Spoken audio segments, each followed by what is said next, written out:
Good morning, everyone, and thank you so much for joining us today for our webinar on, actually it says Tuesday Tips, but it is not Tuesday Tips today. It is our Thursday webinar, and we are going to be talking about how to have a healthy romantic relationship for people with disabilities. We have one of our regular speakers today, who is Amanda Bruce with the Ohio Valley Educational Cooperative. So I'm so excited that Amanda is with us again today.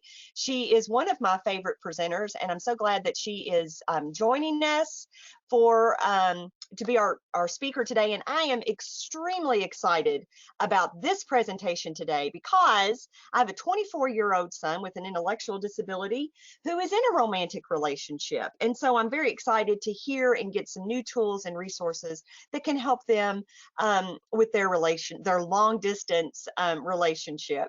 I am Stella Beard with Kentucky Spin, and I want to tell you just a little bit about Kentucky Spin, what we are, what we do, and also give you just a little of information before Amanda starts the presentation.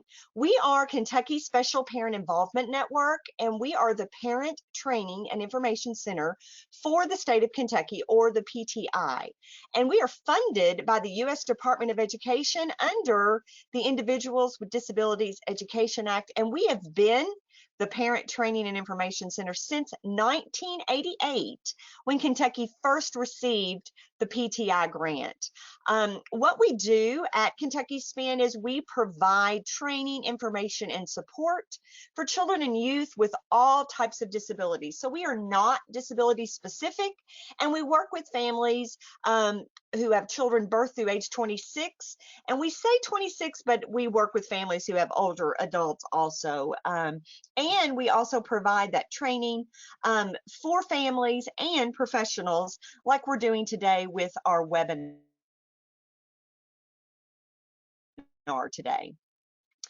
As attorneys, however, we do empower families to effectively advocate for their children, and we provide that peer support to help families access needed information and resources. So one of the things that I love about Kentucky Spin, and that is the fact that all of our staff and consultants are either parents who have a child or a young adult with an intellectual developmental disability, or are a sibling of someone with a disability, or have a disability themselves. So I love that qualification and criteria that in order to work for Kentucky Spin, you have to meet one of those specific qualifications. And so I love that because that allows our staff to provide that peer support and help families access information and resources. And so when I talk to a family member, I truly can say to them, you know, I understand what you're going through because I have a son with a disability.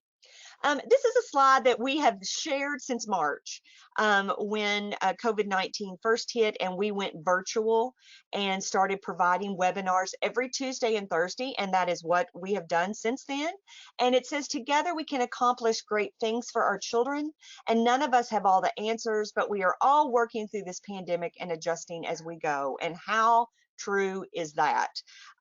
We have all had to adjust and make adjustments, educationally for our children, professionally, personally, through COVID-19, and we're still having to do that into 2021. But without further ado, I am so excited to welcome Amanda Bruce with us. She is a low incident consultant with the Ohio Valley Educational Cooperative, and she has a wonderful presentation for us. I want to give you just a little bit of housekeeping tips though before I turn it over to Amanda. On the right-hand side of your screen, you will see a dashboard. On that dashboard, you have many things that you can drop down and see specific things. We have one little arrow tab there that says handouts. There are 5 handouts that have been uploaded. That one is the PowerPoint presentation that Amanda will be showing today, and 4 additional handouts. But I will let you know, if you don't want to take the time right now to download those handouts, we will be sending a follow-up email later this afternoon that will have links to everything that Amanda is presenting today. So that gives you the chance just to sit back and listen and not have to worry about downloading. But if you choose to, you can go ahead and download those right to your computer right now. The other place that I want you to look at is a place called questions. If you click on the questions tab, a little drop down box will appear. And if you have a question throughout the presentation, or even if Amanda asks you to type something that she wants an answer for, you can do that in the question box or in the chat box. There are two different drop down boxes. Some might not see the chat box. If you don't, you can type that answer right in the question box, and we will be sure and monitor those throughout the presentation so that Amanda can answer your questions as time permits. So without further ado, I am going to see if Amanda can hear me. Yes, ma'am. We should be good to As a go. PDF for me, and that's the same thing. Yes, it is. Yes. Yes, it. Someone just asked a question about the handout, and yes, it is a PDF that I uploaded, and you will have the same clickable links and everything in that PDF document. That is so correct. Let me give you the controls. All right. And we'll get started. Great. Let's see. I am going to make you the presenter. So see if you now can show your screen, Amanda. You all should be able to see it. We can. There it is. Absolutely wonderful. Thank you. So today I really want to talk about relationships and romance. And one of the reasons I named this Everyone Needs Love and Connection is because we all need that, regardless of an ability or a disability. Everyone wants that love and connection and that intimacy from a partner. And I think what's really important about that is this is not a comfortable topic. We work really, really hard to make sure our persons who are differently abled are able to have the same life experiences that we have, but we also want to protect them and we don't want them to get hurt. And what's my expertise in understanding this? Well, yes, I am a low incidence consultant, so I primarily work with educators and districts and schools with students who have autism, have cognitive disabilities, intellectual disabilities, but I'm also the sibling and spouse of persons on the autism spectrum. My brother and my husband both received adult diagnoses of autism. My brother was 21 when he received his. He was actually homeschooled due to social issues throughout high school. And my husband was just diagnosed about 5 years ago. And I'll get into that a little bit more about how that came about. So let's take a moment. One of the things that I find is that if you're like me, I'm on Zoom constantly, I'm on the computer constantly. And given our topsy-turvy times, sometimes we just need a minute. So this is a really quick and easy exercise when you are having those moments of being very overwhelmed or dealing with a heavy subject that you can just do at home. It's called WAMPS. It's very straightforward. The W stands for water or coffee or whatever you have at hand to drink to keep yourself hydrated. O is for oxygen to make sure we're breathing. M is for movement. You can march or you can move in some way. P is for purpose. You're going to do something purposeful. You're going to stand up. You're going to touch a wall. And the S is to just shake it all out. Just take a minute, shake it out, and be done. I use Womp Rats from Star Wars when I show this, primarily because we are all one of these Womp Rats at different times, and we have to remember to take a breath, take a little bit of water, stand up and move, take a minute to do something purposeful, and then shake it out and be ready to start again. So if you'll indulge me for just a minute, let's try this. So for W, go ahead and take a drink of water. Your coffee or juice, whatever's nearby. Take a deep breath in and out again. Just take a moment and move your legs if you're sitting on the couch or the floor or a chair. With purpose, go ahead and just reach out and touch a wall, touch the back of the couch, touch something that is not immediately to your computer. And then just take your arms and shake it out. Again, just a way to stay focused and have a moment to reset in these crazy times. So I want to introduce you to my husband. This is a quick video. And you don't need sound to hear it. There's just music in the background. This is captioned. So I'm going to play this and just give you a little insight into what my relationship looks like with my husband.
So this video is just a little bit of fun. As you can tell, my husband actually, I drive him nuts with this video. But as you can see, if you actually watch some of the pictures, he doesn't always clearly make eye contact. He really struggles in social situations and change. We discovered this site, pathfindersforautism.org, a couple of years ago, and we use it primarily for myself. It helps remind me that although he masks really well, it is still a very challenging situation at time when we have change or things that need to be communicated. Yesterday was a perfect example of this. We were watching the things that were occurring in DC on the news, and he was more concerned about what the senator was pulling out of her purse in the background. And he wanted to tell me all about it while I was listening to something. So we're going to talk a little bit about why communication is so important. And my apologies, that thing likes to play very much so. So you can see we've been together. We just celebrated our 26 and a half anniversary. January 1st, we are married exactly 26 and a half years. We've been together 27 years. And it's been interesting. This picture from his childhood, he used puppets to communicate. That's how he felt comfortable. He'll often put on characters to try to evoke something he's seen about relationships in a movie or television to try to connect. My brother is the same way.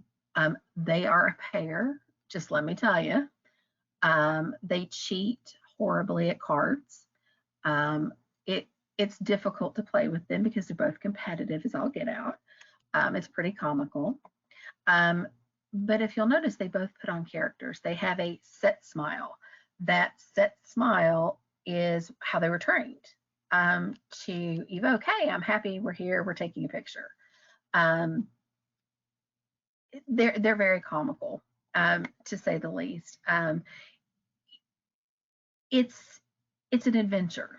Um, One of the dressing challenges we always have is he loves to wear his kilt in public, and I struggle with that. But also, if you see over in this left-hand picture, we had a large family gathering that Thanksgiving, and he will often sit off to the side and kind of stare because he doesn't know how to engage. It's the same with my brother. Communication is probably the crux of any intimate relationship or romantic relationship. And that's one of the biggest challenges persons with a disability have, is being able to have that intimate communication that's needed with their partner who may be also disabled or differently abled. And that's really important. So when we think about relationships, there's all kinds of different relationships. We have members in a social group, that's our friends. Household membership, that's who you live with. You may have peer group membership or organization membership. Usually that's your people that you're working with or that you engage with regularly. You have community membership in different clubs or organizations. And then you have intimate relationships. And intimate relationships are probably the most challenging because you are dealing with both emotional and physical needs. And I think where it can get complicated is making sure we can work with our persons who may have a disability on understanding their own needs, their own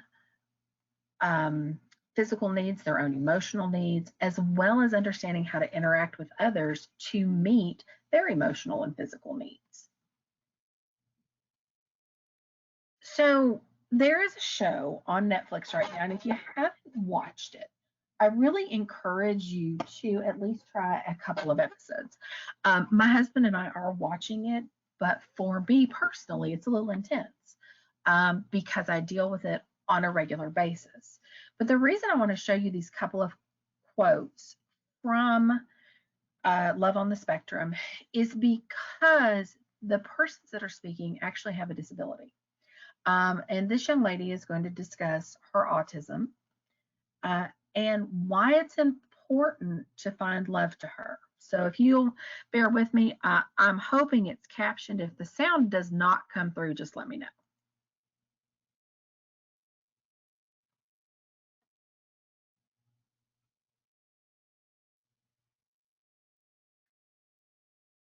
It's not coming through. Okay. Um, so what they're discussing, and we're going to try to see if I can get these captions on. What they're discussing is that everyone deserves love. With the sound not coming through, that's not a big deal. You do have links to all of these videos. The biggest thing to think about is, you know, they talk about, one of the young men says, I'm 28, never had a date. This young lady talks about how just because she has autism does not mean that she should not also have love.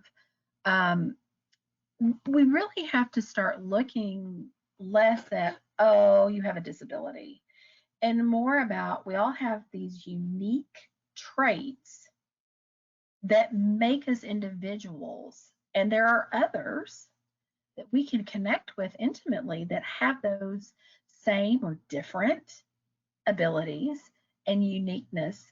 And together they can be a couple. And this is a really untalked about subject. One of the things that we'll go into a little bit later is really talking with your young people, usually late elementary through high school, adulthood, about what they want out of a relationship. You know, that includes topics like sexuality. It includes topics about how do you maintain a long distance relationship? What do you want out of a long distance relationship? Do you just want to talk? Do you want to hold hands? Do you want to hug? Do you want to get married? Those are all really, really important factors that we have to start talking about, just like we talk about to every other student that's in a school system. This is from Autism Now. Again, this is a very specific blog site developed for couples with persons with a disability. And what it really talks about is, you know, it's not just about, you know, oh, we have a friend, we go out, it's a paid relationship, whatever. People with a disability want that same satisfaction from a relationship that we do. We want companionship. We want a person to communicate with. We want that person to be able to understand us. And we want to keep each other safe. And the biggest challenge that is found with people with disability comes down to three things: communication, recognizing nonverbal cues, and safety. Now, I've broken this down into communication, physical touch, and emotional connection. And the reason I have broken it down into these three areas is because this is what I struggle with. This seems to be the same challenges that I come up not only in my own relationship with my husband, but what we try to work with my brother. Communication is probably the crux of that, but also understanding the differences in needs for physical and emotional connection. So when we think about communication, there is really a multitude of things that come about. The biggest thing that we have found that becomes the crux of creating chasms of frustration and chasms of irritation is explanation versus correction of expectations. And what this means is, when I get mad at my husband, it's a whole lot easier to tell him what he's done wrong and what he needs to do versus taking a step back and explaining what I need. This is a challenge. There is expectation, I think, in any relationship, intimate relationship, married or not, that our partner over time, especially after 27 years, should kind of be able to pick up on your moods and know what you need. Well, if you have an intellectual disability or you're neurodiverse, that's not necessarily a skill that you have. So it's very much about taking a pause in the moment to actually explain what you need. Perfect example of this. I had a really bad headache last night, and I needed a few minutes of just quiet so that I could get the Tylenol to work and be good. So what my husband did was, even though he knew I had a headache, he was rattling on and on and on about 2 or 3 things, asking me questions. And I had to pause my irritation for a moment and realize, oh, I must not have been clear enough in my expectations. So I said, hey, I really appreciate the need that you have to talk right now, but I need 5 minutes of quiet where I'm not answering questions or listening to you talk so that I can get my headache to go away. And it's funny when I talk about it, not always funny in the moment. But he went, "Oh, that's what you meant." Yeah. Now, in the past, having not gone through some of these things, it was, it could often lead to hurt feelings, irritation, um, which would then actually shut down communication, which causes other problems. The other thing that I had to learn, and my husband had to learn, is we had to learn how to schedule time to communicate. I know that seems very strange, um, but part of intimate relationships is innately you want to communicate with your partner. You are communicating at different times. You know how to take a moment of free time to have those communicative moments. Not always true with a person with a disability. It is much better in a relationship, especially if it's new, or even if it's a lengthy relationship, have a scheduled time to communicate and have some parameters of that. My husband and I actually worked with a counselor, and we had to have a set of questions. Like I had a script that I worked with my husband on because his issue was being able to initiate communication during those scheduled times. So it feels very forced at first. It may even feel a little uncomfortable, but it's really important to work with your person, with their relationship, to help them script time, schedule a time, have some scripted ideas for that. The other thing is it's okay to clarify. Oftentimes, what I find is I don't have a clue what my husband is trying to tell me. And instead of just getting irritated and kind of brushing it off, going, "Oh, you're just weird. This is just, I don't understand this. I think I'm just going to separate myself from it." We really have to work with both our person with a disability to seek to clarify. One of the things my husband now does on his end is he doesn't always understand my perspective, and he will seek to clarify. He will say, "Oh, did you mean this is what you wanted?" And sometimes it's yes, sometimes it's no. It's more often no than yes. And we clarify. Again, these were scripted exercises that we did with a counselor to try and kind of build those communication walls, take down the walls that we had, and rebuild communication. What I'm going to share with you all in a few minutes are actually some resources where they have some of these scriptings available to your students who are middle and high school aged and even young adult age.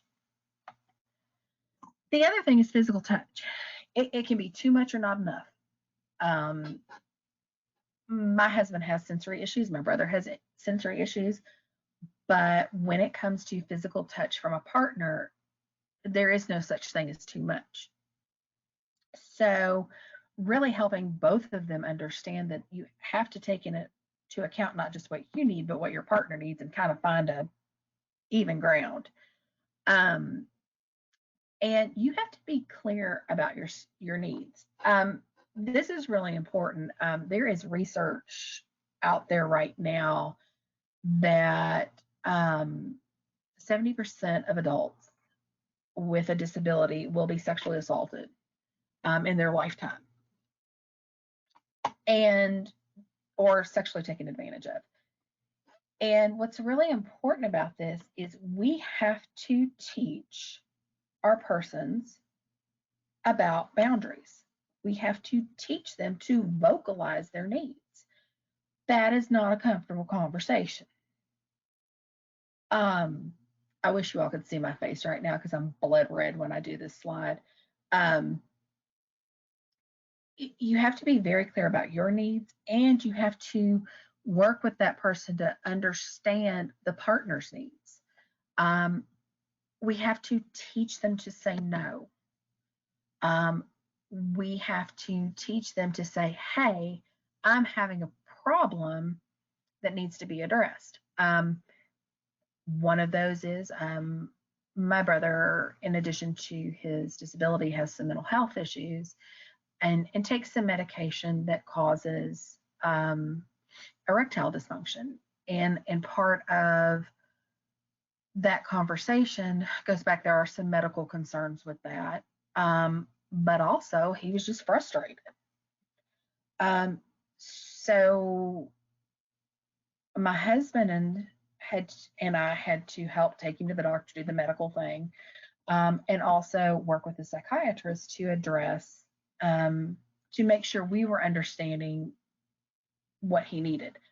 Not comfortable, but it has to be done because we have to honor each other as human beings, regardless of your ability. The other really important thing is seek professional help. Go to the doctor, get a counselor, get a psychiatrist. There is nothing wrong with that. We have so many community agencies in Kentucky that you can find who you need, and it has to be the right person. It took me 16 months to find a psychiatry group that my brother was comfortable with. Nothing wrong with that. And it doesn't have to be something that's all the time. You may need it at different points and different stages throughout time. But don't be afraid to seek that, because it helps, again, honor us as human beings. And then emotional connection. Expressing and processing emotion are two totally separate things. And sometimes we do this subconsciously in a relationship, but this may need to be much more explicit for a person with a disability. My husband sounds like a stinker, can be very rude, very blunt, very almost aggressive sounding, but that's not what he's trying to express. That occurs when he's trying to process an emotion and express it at the same time. Sometimes I have to stop him and say, let's process the emotions that you're feeling, then let's express it. And the reason we do that is so that he can communicate better. This emotional connection and the communication part go hand in hand. Prompting is okay. If I'm frustrated by something or I need to clarify something, it's okay to prompt your person. Again, this is a scripting exercise where you have to practice it. And again, this is a moment when you need to seek professional help sometimes to get that scripting. It's not something that goes away. There's better times than others, but you have to be able to really look at, take a step back from the moment, the emotion in the moment, and really try to work through this so that both partners are feeling validated and connected. I also have alone time on here. Alone time is a funny thing. We need to honor if somebody needs an emotional timeout where you just need to be alone. Like I said last night, had a headache, needed 5 minutes.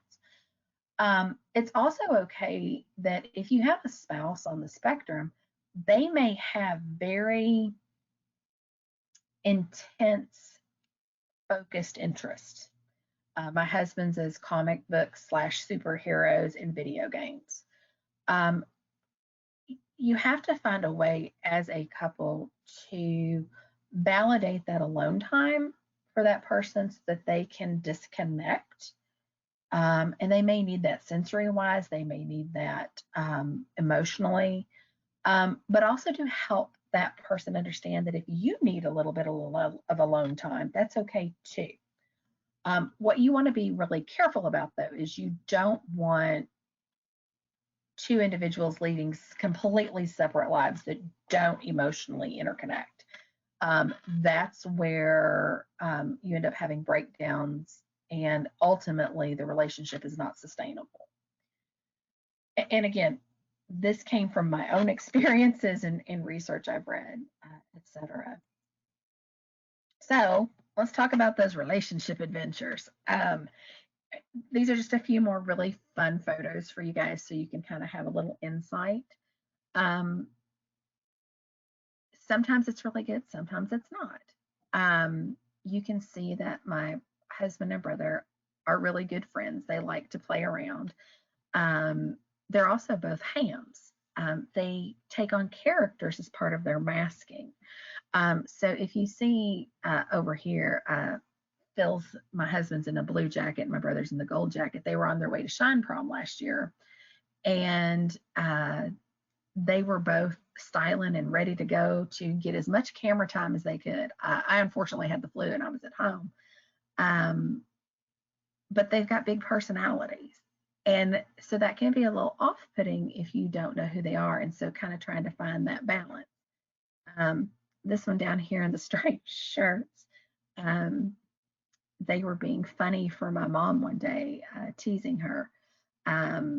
So they'll make really big facial gestures. They'll do silly things with their body. Again, that's their way of communicating. That's their way of emotionally interacting to elicit a laugh or, hey, look at me, I'm feeling good about myself. This one over here of my husband in a crown. I'd had a rough day at work. It was the day after I'd had a really bad car accident. So he was cleaning stuff out of my car and getting ready to go in, and he decided to do that to try to make me laugh. Their poker game, they love to cheat with each other because that's one of the ways they connect, both emotionally as friends and in their actual communication. One of the ways my husband communicates is to try and validate his own insecurities. He will bring me things like little candies, or that was a heart-shaped pizza in the picture that's back there, or he'll, in his kilt, he'll want to make sure that he matches whatever I'm wearing. And I crack up because I need to send Stella a new picture because my hair is white now. That red, and I have had to take a step back now that the grandkids are here. But you can see that it's a unique adventure. And the reason I say adventure is sometimes we have ups, sometimes we have downs, sometimes we're on the straight away, sometimes we're going through hills and valleys and curves and tunnels and everything. But it's worth the effort and the work that goes in to being in a relationship with someone with a disability. And so that brings us to these tools that are part of your handout. And these are live links also in your the information that we've provided today. But the one I want to start with is from Vanderbilt University. These are phenomenal. And I've actually included the actual downloads for these as your handout, so you don't have to go through that process. But this is a guide for puberty. I use these with my parents. And the reason we do this is it's about healthy bodies. It goes into communication. It goes into physical need. It goes into emotional need. It talks a lot about self-advocacy, how to set those boundaries, how to communicate no, which I think is really great and really needed for our young people that are middle and high school aged. I really believe the earlier you start, the better, because we really need to ensure that we are promoting safety and self-awareness and self-advocacy. The other site that we've provided is Advocates for Youth. This is actually about rights and responsibility and respect. So this is actually a curriculum for schools, but it's really good to use with your home. It's a great way to communicate. There's a whole bunch of information in here. The reason I like the rights, respect, and responsibility is it really gets into the self-advocacy. There's a whole bunch of information in here. It will feel a little overwhelming, but if you actually click on the curriculum button, you can go down and just pick different lessons out and the grade level. So they have things at kindergarten level for families. We have an understanding our bodies, again, kindergarten, My Space, Your Space. So you can choose the language. They have English and Spanish. You can choose a grade level, whatever you think is appropriate for your person. If you're working with an adult, I recommend the high school material. The high school material is appropriate for high school and adults. And then what do you want? Do you want a lesson plan? Do you want the Amaze videos? And I'm going to show you these momentarily. And then what topic do you want to talk about? Advocacy, anatomy, consent, decision-making, families, relationships. I love the relationships because it comes with so many different things to choose from. So I do just want to show you the Amaze videos really quickly. What's really cool about these Amaze videos is you don't have to go to this site. You can actually just go to YouTube and type in Amaze videos.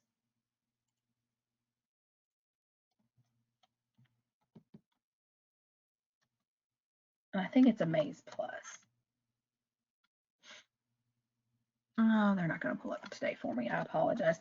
Anyway, you can go through the site and basically, oh, here it is. It's Amaze.org. It's got a ton of different things, but it talks a lot about bullying. It talks about sexuality with your kids. It talks about lots and lots of different things. One of the videos, and I don't know that I can find it right off the top of my head, there's one that just talks about, I want to date and I have a physical disability. I want to date and I have a hearing disability. It's just really simple and straightforward. I really recommend that you take a look at some of these. Maybe doesn't mean yes. How to be a good listener. This is one of my favorites. And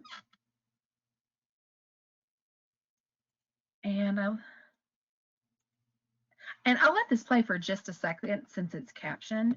But these are just, again, some great resources for you to be able to use as a parent.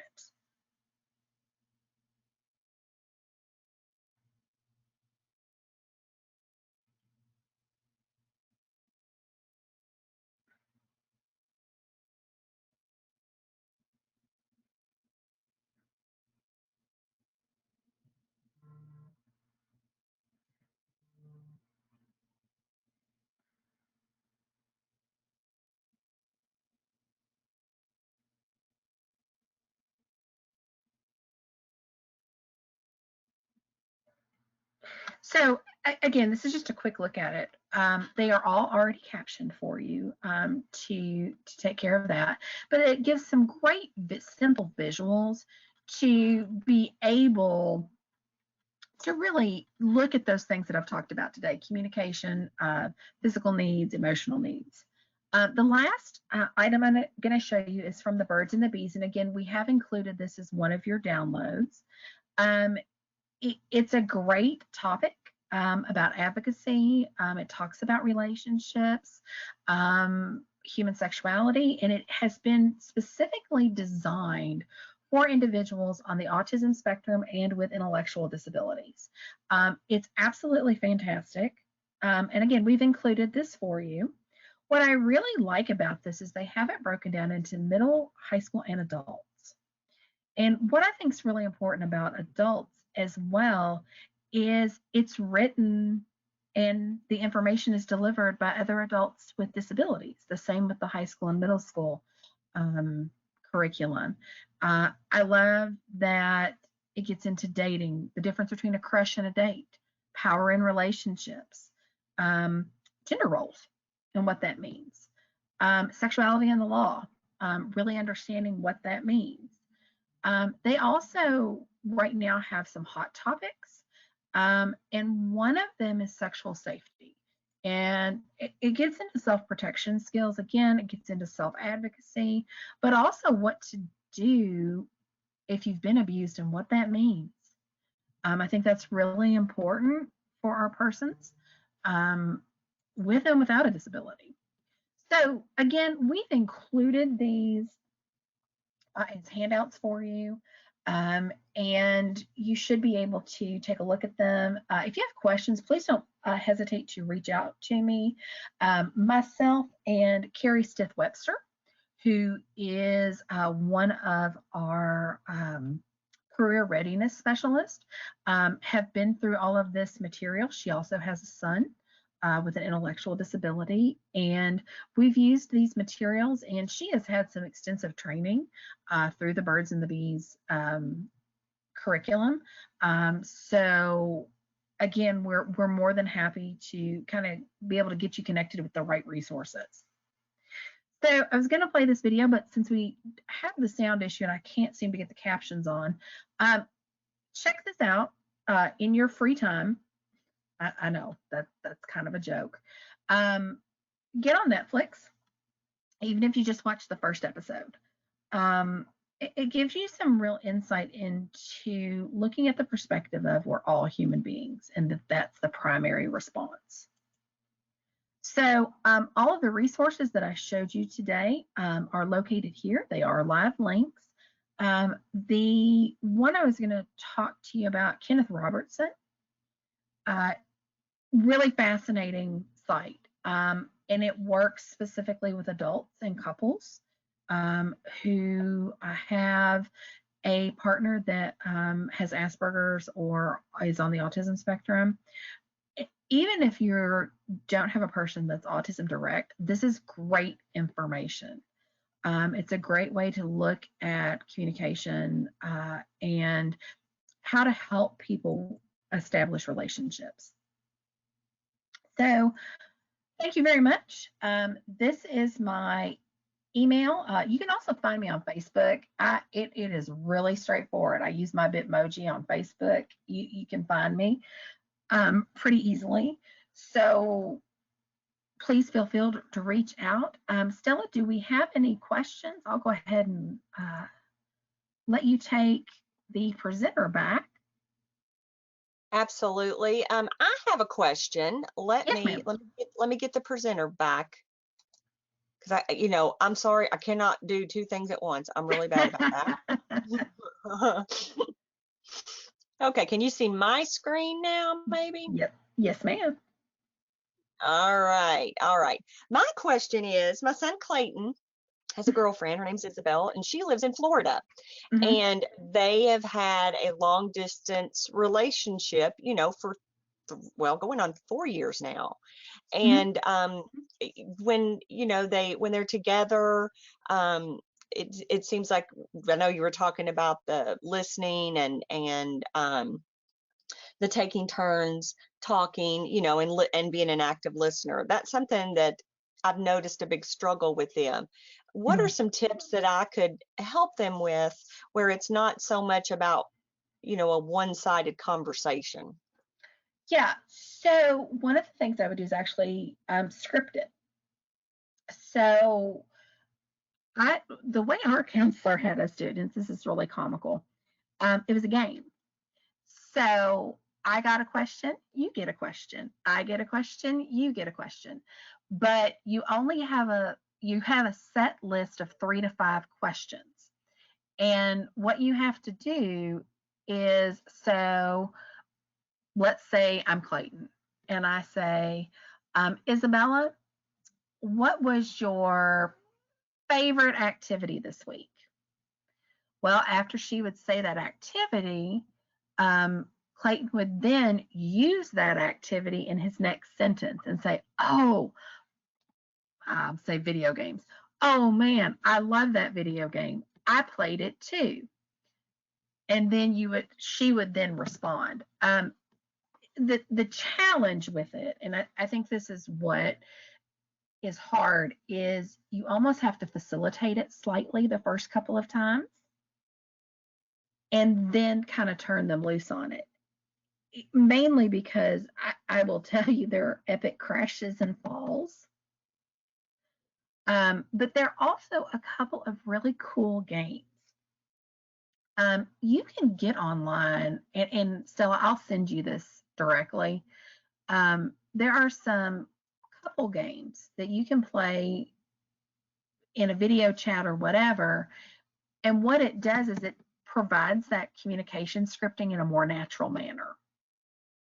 Oh my gosh, that would be wonderful. Yeah, and I laugh about this because my husband, I have one of them.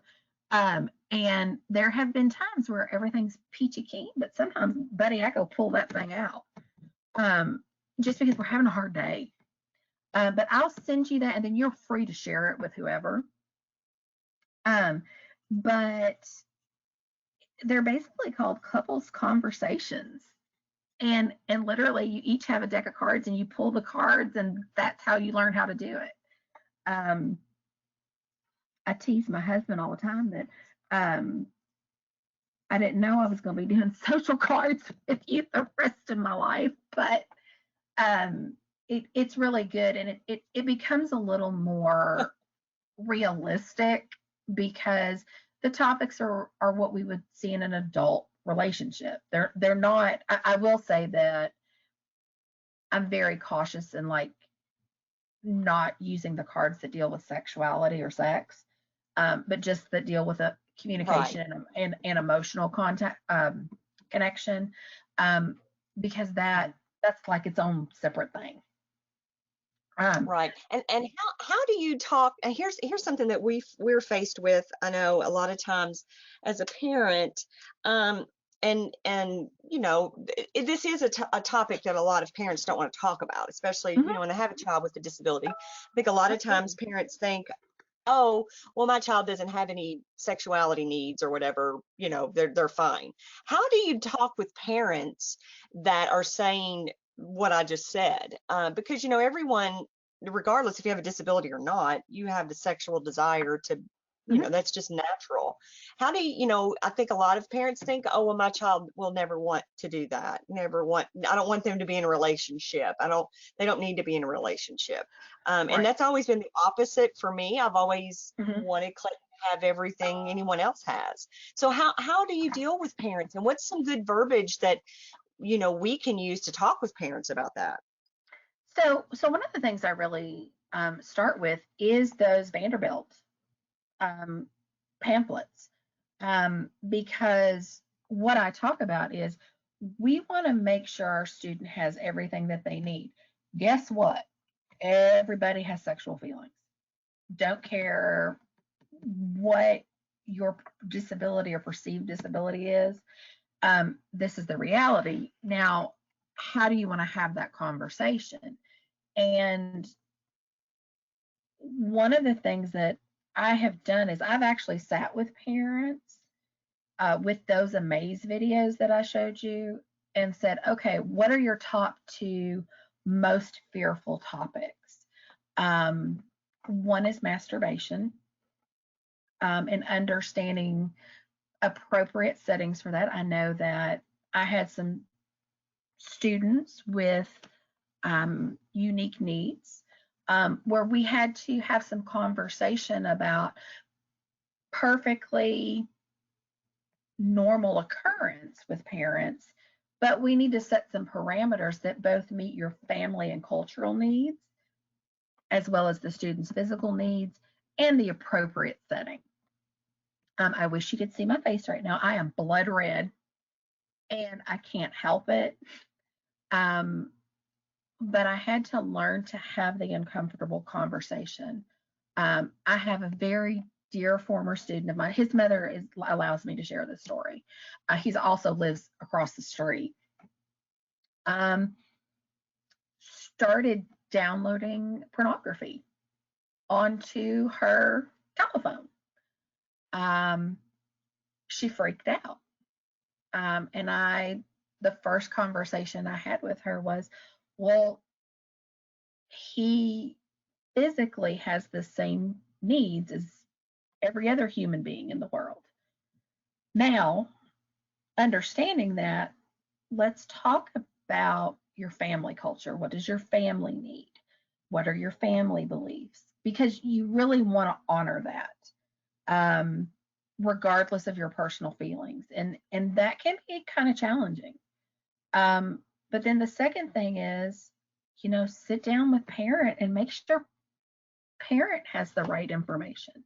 Again, the Vanderbilt brochures are the best and least invasive materials that you can start with. And Stella, I'm always very happy to be part of those conversations, because I have learned to be pretty open about this subject. We have to start talking about it more. I've watched, my brother was engaged at one time. It had very good moments, but then we had an epic end that was very bad. We have to find a way to educate, and sometimes the school is not able to do that, but we can empower parents. And I'm very serious, and we can talk about this more, Stella. Really talking about more in depth some of these topics and how to have that uncomfortable conversation.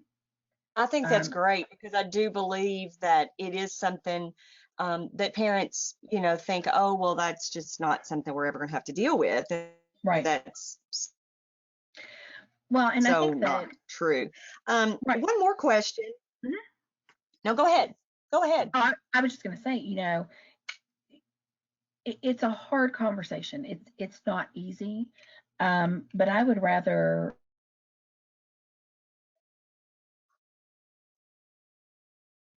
to go ahead and understand that. That's why I keep saying my face will be blood red the entire time we talk. But I'm going to sit there and I'm going to work through it, and I'm going to work through it with you. So. Exactly. Do you think there's a stigma attached to being a person without a disability in a relationship with someone with a disability? Absolutely. I think that we have stigmatized persons with a disability as, oh, poor babies, aren't they so cute? Give them a hug. Yes, exactly. And I'm not, and I know that sounds terrible in some ways. No, it doesn't sound terrible at all. It's exactly what happens. We've infantiled persons with a disability in many ways. And I'll tell you, as a spouse, there is a fine line between caregiver and spouse. And I have crossed that line a couple of times. And my husband was hilarious. Yeah. And he looked at me and goes, I'm not an invalid. And I'm like, oh, whoops. But I think that we have to go ahead and look at a person as a person. And while there may be challenges from the disability, the reality is we all have challenges. Right. And mine with communication is, I'll be honest, when I'm irritated with my husband, I curse like a sailor. That's a problem. It's a communication problem. But I wouldn't be classified as having a disability. Just because he can't get his thoughts out, it doesn't make him less of a human being. Right. And doesn't invalidate him. And I think that's what we really need to get to, is we need to start, instead of it being a news story that two people with a disability got married, or a person with a disability and without a disability got married, or whatever, we need to celebrate, oh, it's two humans who found each other. That's exactly right. I love that. Yeah, and we have to get beyond the stigma. And I think the challenge to get beyond the stigma, we have to have conversations like this. Mm-hmm. That's right. And I can I am not afraid to have the conversation. And I think the more people that can have an open, safe place for families, I think that's the one thing we have to provide, because in that safe place, there is no judgment of a student who may have masturbation issues. Hmm. Hmm. It's okay to talk about that and not be judged for that. It's not a reflection on you. We just may need to set up some boundaries. Not a Right. problem. Exactly. Um, Exactly. I think this would be a great topic, and mhm, for us to do like a cafe conversation um, absolutely.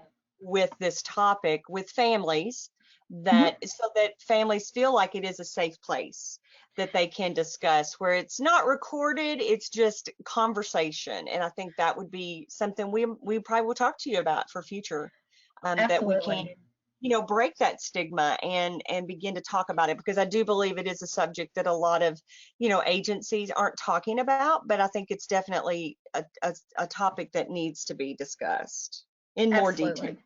So Yeah, and I think that that's really important. I will be sharing this again at the Up in Kentucky conference. yes. Hmm. And there will be some time during that presentation that we can have some open discussion. But again, I think we need to set up those smaller, safe places to have those more intimate conversations. I totally agree. I totally agree. Well, Amanda, thank you so much. What a great information. And you all will be getting, like Amanda said, all of the handouts with all of the links so that you can go back and watch the videos, which is what I plan on doing. And I do want to let you know that we are still continuing on Tuesdays with our Tuesday tips, and Thursdays with our additional webinars on a variety of topics. And we're still keeping our webpage updated with everything COVID-19 related regarding education. And we do have an e-news that we send out usually every couple of weeks that has all of our upcoming webinar information. So I encourage you to get on our website, see what we've got coming up, join our e-news, and then as soon as the session is over today, you will be prompted to complete our evaluation. So please do that. Let us have your feedback. Let us know maybe some topics that you would like for us to start. We'll be planning March and April here very soon. We've already got January and February covered, but we'll be planning webinars for March and April soon. And we need some topic ideas. We need to know what folks are wanting us to present and what speakers, guest speakers we can have on here to cover some of those topics. So again, Amanda, thank you so much. And thank you everyone for joining us today. And we hope you have a fabulous weekend. Thanks, Stella. Thank you. Bye bye.